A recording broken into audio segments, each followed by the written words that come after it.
Everyone, কেমন আছো তোমরা সবাই? আশা করছি তোমরা সবাই ভালো আছো আর আমিও ভালো আছি। আজকে আমরা বেরিয়ে পড়েছিলাম একটু শপিং করতে। তো আমরা চলে গেছিলাম খড়গপুরের জুডিও এবং ভিটুতে। তো আমরা বেরিয়ে পড়েছিলাম চারজনে, দিদিভাই, জায়ু, আরিয়ান আর আমি। চারজন মিলে চলে গেছিলাম। আমি আর জায়ু আর আরিয়ান করে একটা গাড়িতে ছিলাম আর দিদিভাই একা একটা গাড়িতে ছিল। তো আমরা ফাইনালি পৌঁছে গেলাম ভিটুতে। ওইখানটায় চলে গিয়েছিলাম আর ওইখানটায় যে কালেকশন ছিল, জাস্ট ওয়াও! খুব সুন্দর সুন্দর কালেকশান থাকে। ছেলেদের কালেকশানও খুবই সুন্দর, মানে চোখ সরানোই যায় না, এত সুন্দর কালেকশান। আর মেয়েদের কালেকশানও সুন্দর, খুবই সুন্দর। এগুলো হচ্ছে মেয়েদের কালেকশান। মেয়েদের কালেকশান থেকে আমি কিছু টপ দেখছিলাম, ভালো ভালো, তো কম রিজনেবল প্রাইসে ওইখানে টপ পেয়ে যাবে। তো আমিও কয়েকটা টপ ওইখান থেকে পছন্দ করে নিয়েছিলাম।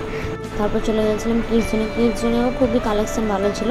তারপর দিদিভাই ওইখান থেকে তার ছেলের জন্য কয়েকটা শার্ট এবং জিন্স নিয়ে নিয়েছিল। তারপর আমরা চলে গেছিলাম বিল কাউন্টারে বিল করতে। বিল করার পর আমরা চলে এসেছিলাম বাজার কলকাতাতে। বাজার কলকাতাতে কালেকশানগুলো ছিল মোটামুটি, কিন্তু প্রত্যেকবারের মতো এবছর এতটা স্টক ভালো ছিল না এবং এতটা পছন্দও হয়নি।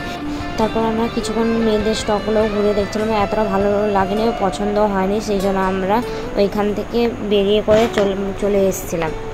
তো চলে এসেছিলাম একটা বিরিয়ানি দোকানে। এইখানটার হচ্ছে খড়গপুরে এই দোকানটাতে খুবই ভালো বিরিয়ানি করে, আমরা প্রত্যেকবার গেলে এই দোকানটাই খাই। তারপর বিরিয়ানি কিনে আজকে ডিনারটা শেষ করলাম। সবাই ভালো থাকবেন, সুস্থ থাকবেন, টাটা।